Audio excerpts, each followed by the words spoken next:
You have drawn consequences, clear, necessary, perhaps painful, and instead of the other person pausing, taking responsibility, or at least asking questions, they devalue you.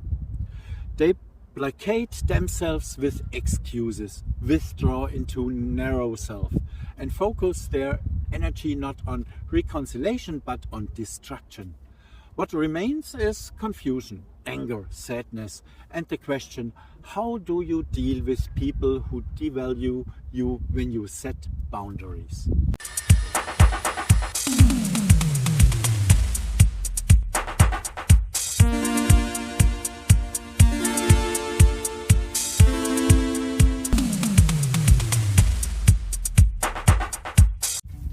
First, a short and harsh sentence.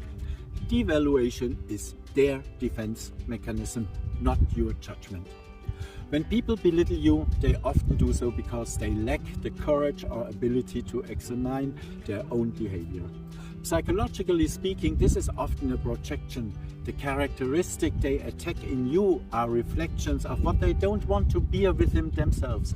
You are the unpleasant proof that their system, the web of excuses, justifications and identity constructs has cracked. They need attention, but not in the form of honest encounters. They need confirmation of their inner narrative. Therefore, their behavior doesn't harm you, but themselves. Philosophically speaking, every boundary is an act of self-respect, and an act that says, here ends my yes, here begins my no. In a world that often values conformity and harmony, setting consequences is a small revolt of dignity. The reaction of others, the devaluation, is then an attempted counter-track on your dignity. It is calculated and primarily designed to destabilize you. It is against you, so that your dignity itself doesn't have to be questioned. How do I behave practically? There are 3 levels, short and hopefully yet profound. First, inner work, maintain your center. Breathe, recognize what arises within you, shame, anger, or helplessness. Name it. You don't have to react immediately. Emotions are cues, not commands. Practice the attitude of a neutral observer. I feel anger, not I am angry and therefore wrong. You protect yourself by giving space to your inner life without letting it control you. Second, clarity and communication. Name the behavior, not the person. State specifically what happened and the consequences. No accusations, no insults. Facts and boundaries. When you did this, I took that as a consequence. That was necessary because. Short, clear, non-negotiable. And the other person continues to invalidate, document it internally. This is their choice. You made yours. And third, action. Distance with dignity. Protection instead of revenge. 2 options, not opposites. Closeness with conditions or distance. If genuine remorse arises, then see if recovery is possible. If invalidation remains the strategy, then step back. You don't have to explain. You have no guilt to bear on behalf of others. Take care of yourself. Talk to people who see you. Seek professional help if needed. Rituals that restore your dignity. Writing, hiking. As simple, I am enough. And a few psychological truths that will hopefully empower you. People with high self-centeredness are rarely capable of genuine empathy. This isn't your fault. Their need to harm is a distorted form of self-protection, putting them down before they themselves are put down. And they are not able to say, excuse me, I'm wrong. They are not, and nobody knows why. You can't fix their narrative. You can only live yours. And there's also a philosophical twist. Boundaries aren't just protection, they are also teaching. By taking a stand, you teach people, including yourself, an ethic of interaction. You say quietly and clearly that relationship must be based on mutual respect, for example. You are not demanding revenge, but justice, equal conditions, honesty, responsibility. If they don't want that, it's their choice, not your failure.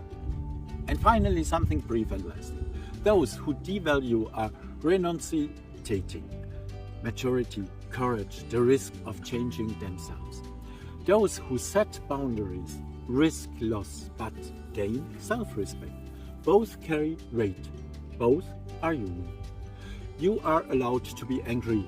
You are allowed to be sad. And you are allowed to smile again.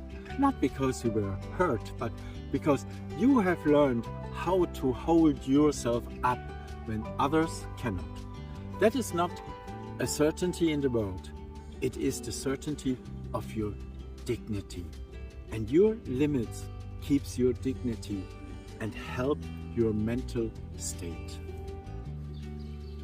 On this high plateau, I have to go.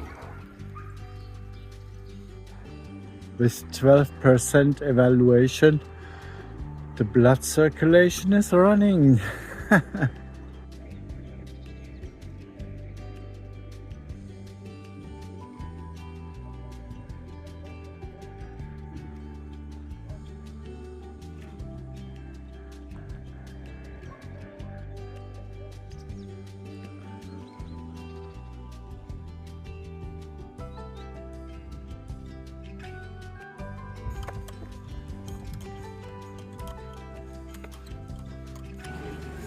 This region of Bulgaria is worse than any Islamic village in Albania or in Macedonia, where I always found sooner or later a hotel or a pension which would take me with the dog.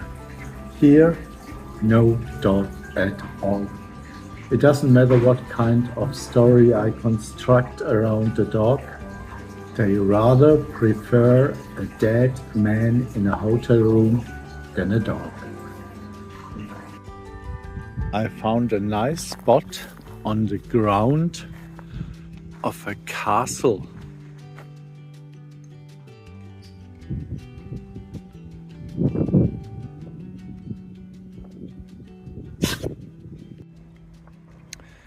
Ich habe mich auf dem Grundstück eines Schlosses einquartiert.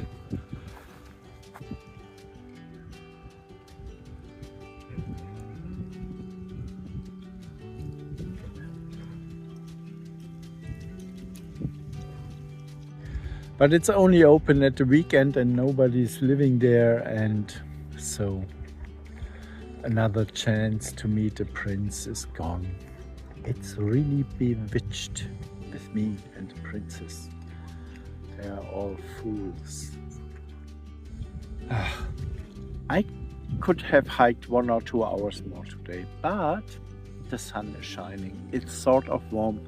My tent was completely wet, so it could dry now. And most important, as I don't have got a hotel, my body is longing for a hot shower. Okay, no hot shower, but the weather gave me the possibility to wash myself really good, and it's not too cold for.